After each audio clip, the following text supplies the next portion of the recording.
Ivoiriennes, Ivoiriens, mes chers compatriotes, chers amis de la Côte d'Ivoire, je suis particulièrement heureux de m'adresser à vous à l'occasion du traditionnel message à la nation du Nouvel An. L'année 2023, en dépit des tensions au niveau régional et international, aura été une année très riche en matière de développement économique et social pour notre nation. L'année 2023 marque aussi le 30e anniversaire du rappel à Dieu du président Félix Houphouët-Boigny, homme d'État exceptionnel, à qui je rends un vibrant hommage et qui a su faire de la paix, du dialogue et du vivre ensemble le socle de notre nation. Grâce à la poursuite de la politique de paix, d'union, de dialogue et de développement du président Houphouët-Boigny, notre pays est en paix dans un monde marqué par des conflits de plus en plus complexes. Les efforts du gouvernement, avec la confiance de nos concitoyens et le soutien de nos partenaires, ont permis de garantir la sécurité sur l'ensemble du territoire, favorisant ainsi la poursuite des activités économiques et des projets structurants pour notre développement. À cet effet, je voudrais saluer et féliciter nos militaires, gendarmes, policiers, douaniers et forces des eaux et forêts qui, dans leurs rôles respectifs, sont des exemples de courage et d'engagement. Ils font la fierté de notre pays. Au niveau diplomatique, notre pays a continué d'affirmer son leadership international, africain et sous-régional par la qualité de nos contributions aux grands rendez-vous internationaux et régionaux qui se sont tenus au cours de cette année. Sur le plan politique, nous avons démontré notre maturité démocratique à travers l'organisation réussie des élections municipales, régionales et sénatoriales en septembre et octobre dernier, dans un climat de paix. Je me félicite à nouveau de ce bel exercice démocratique qui a permis de confirmer la parfaite adhésion des populations à l'action que nous menons à la tête de l'État. Suite à ces élections locales, j'ai procédé à la nomination le 16 octobre dernier de M. Robert Begré-Mambé en qualité de Premier ministre, chef du gouvernement, ministre des Sports et du cadre de vie, à qui j'ai demandé de mettre son expérience au service du pays pour poursuivre et finaliser les grands chantiers de l'État. Je lui réitère mes félicitations. Je renouvelle mes vifs remerciements au Premier ministre Patrick Achi pour l'important travail accompli et pour son dévouement au service de l'État. L'année 2023 a malheureusement arraché à notre affection d'éminentes personnalités qui ont fortement contribué à l'édification de notre nation. Je pense tout particulièrement à mon aîné, le président Henri Konan Bédié, à qui je rends une fois de plus un hommage appuyé. Je réitère mes sincères condoléances à son épouse, Madame Henriette Bédié, à ses familles biologiques et politiques, ainsi qu'à toute la nation ivoirienne. Mes chers compatriotes, comme vous le savez, l'année 2023 a été décrétée année de la jeunesse, afin de renforcer les efforts déployés par le gouvernement depuis 2012 en faveur de l'épanouissement de nos jeunes qui sont l'avenir de notre nation. Dans ce cadre, le gouvernement a adopté le programme jeunesse du gouvernement sur la période 2023-2025 pour un montant de 1 118 milliards de francs CFA, dont 361 milliards de francs CFA pour la seule année 2023. Ainsi, ce programme a impacté à ce jour plus d'1 million de jeunes hommes et femmes à travers diverses initiatives dont près de 200 000 ont déjà bénéficié d'un appui à l'insertion professionnelle et au financement de leurs projets. Un accent particulier a également été mis sur la formation, avec le lancement des travaux de construction de 14 écoles. Notre ambition est d'améliorer la mobilité urbaine à Abidjan. Dans cette perspective, un réseau de bus de transit rapide est en cours de réalisation.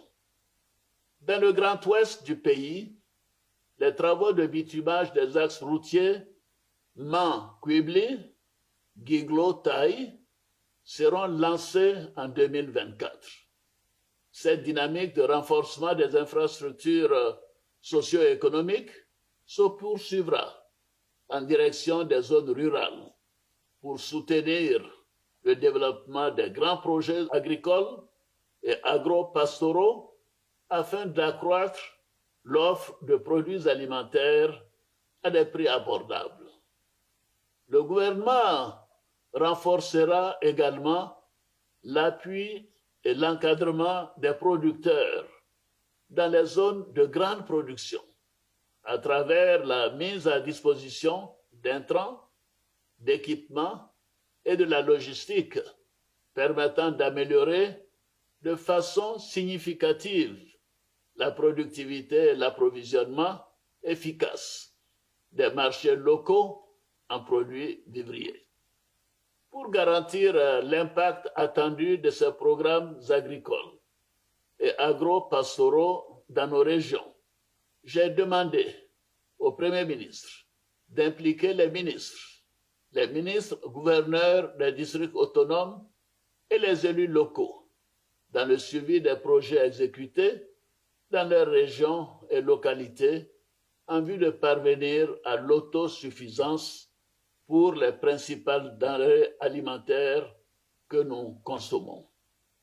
Enfin, un accent particulier sera mis sur l'économie circulaire qui renforce notre engagement dans la lutte contre les changements climatiques et offre des opportunités pour une exploitation plus large de nos richesses issues de l'agriculture.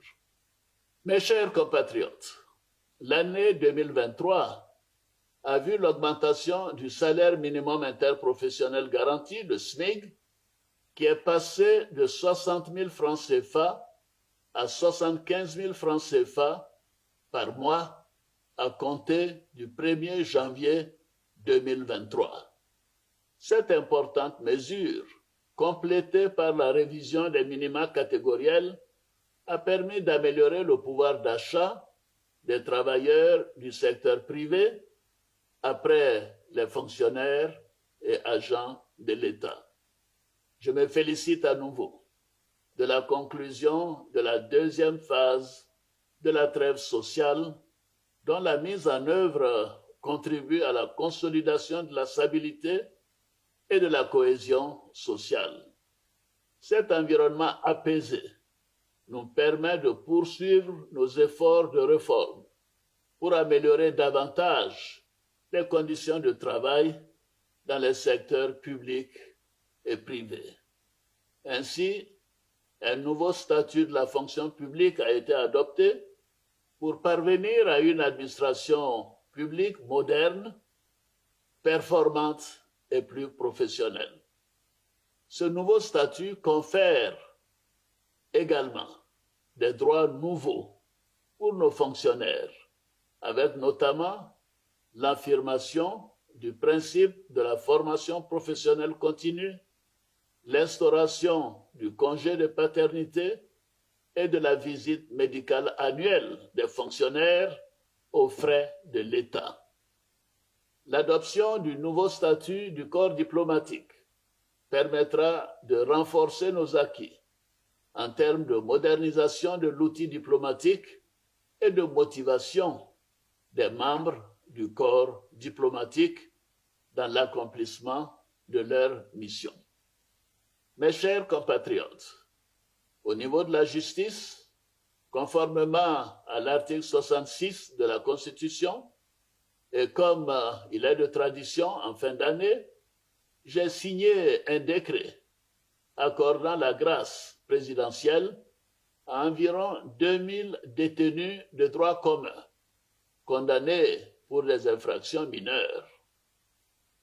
Chers frères, chères sœurs, sur le plan économique, le programme économique et financier conclu avec le Fonds monétaire international s'exécute de manière satisfaisante, comme en témoigne la première revue intervenue en septembre, dont les conclusions ont été approuvées en décembre 2023 par le Conseil d'administration du Fonds monétaire international. Les perspectives pour notre pays restent prometteuses, en dépit de la conjoncture économique mondiale difficile, caractérisée notamment par les tensions inflationnistes, le resserrement des conditions monétaires et les instabilités régionales et internationales.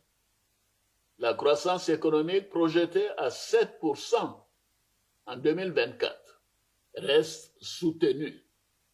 Les réformes structurelles vont se poursuivre pour maintenir la dynamique de transformation de notre économie et d'amélioration des conditions de vie des populations, tout en faisant face efficacement aux nouveaux défis liés notamment au changement climatique et aux questions sécuritaires.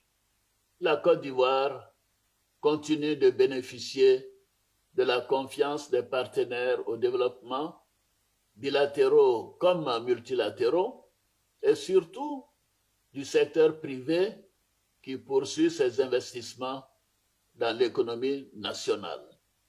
À cet égard, je me félicite de l'émergence d'un secteur privé national de plus en plus dynamique, créateur d'emplois durables, capable d'accompagner la diversification de notre économie, notamment dans les secteurs et les filières à haut potentiel.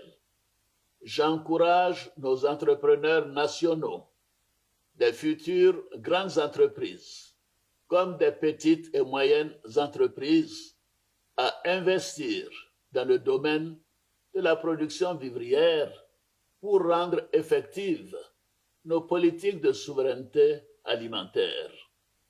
Le démarrage par le groupe Eni de la production du gisement Baleine, la plus grande découverte d'hydrocarbures jamais réalisée par une compagnie pétrolière en Côte d'Ivoire, renforce nos espoirs en matière d'autonomie énergétique.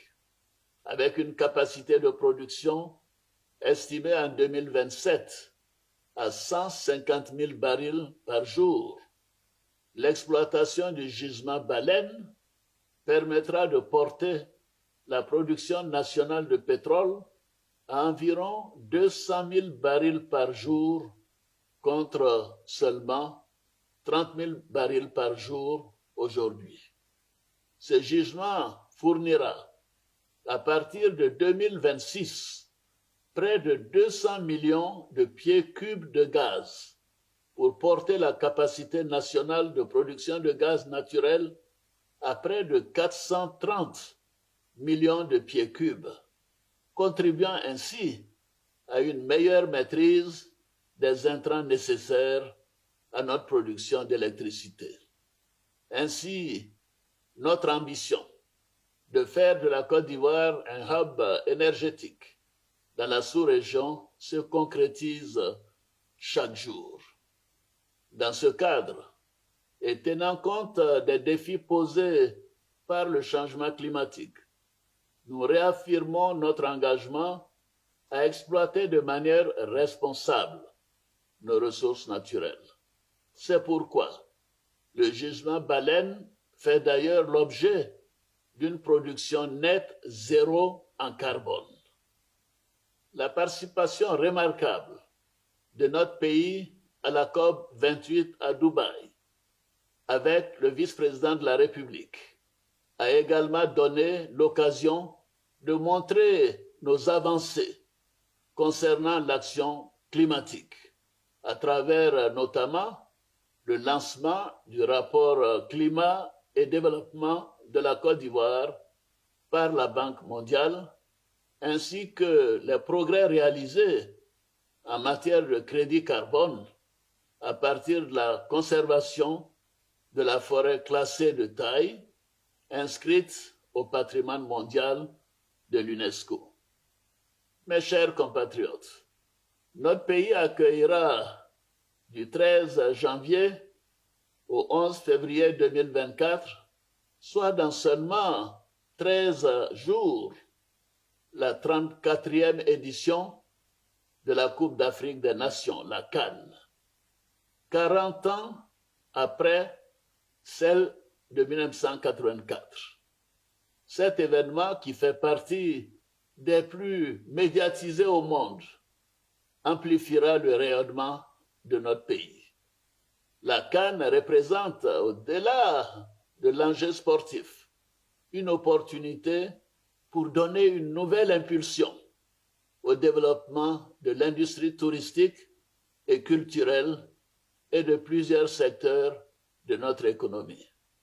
Conformément à nos engagements, nous avons mis à la disposition des organisateurs 6 stades de niveau international, des terrains d'entraînement pour chacune des 24 équipes qualifiées, des réceptifs répondant aux normes d'hébergement standards et des conditions de déplacement aisées et sécurisées. J'invite à cet effet nos compatriotes à l'hospitalité légendaire à se mobiliser pour réserver un accueil et un séjour des plus chaleureux aux différentes équipes nationales et aux supporters qui nous font l'honneur et l'amitié de venir dans le pays de la vraie fraternité. Chaque Ivoirienne, chaque Ivoirien et chaque habitant de notre beau pays devra se considérer comme un ambassadeur de la CAN. Mobilisons-nous pour faire de cette CAN une grande fête de la jeunesse, de l'hospitalité ivoirienne et de la fraternité africaine. Soyons unis derrière notre équipe nationale, les éléphants, et offrons le meilleur au monde. C'est sur cette note d'espoir que je souhaite chaleureusement à tous nos compatriotes et à tous les habitants de notre beau pays une excellente année. Bonne et heureuse année 2024 à toutes et à tous.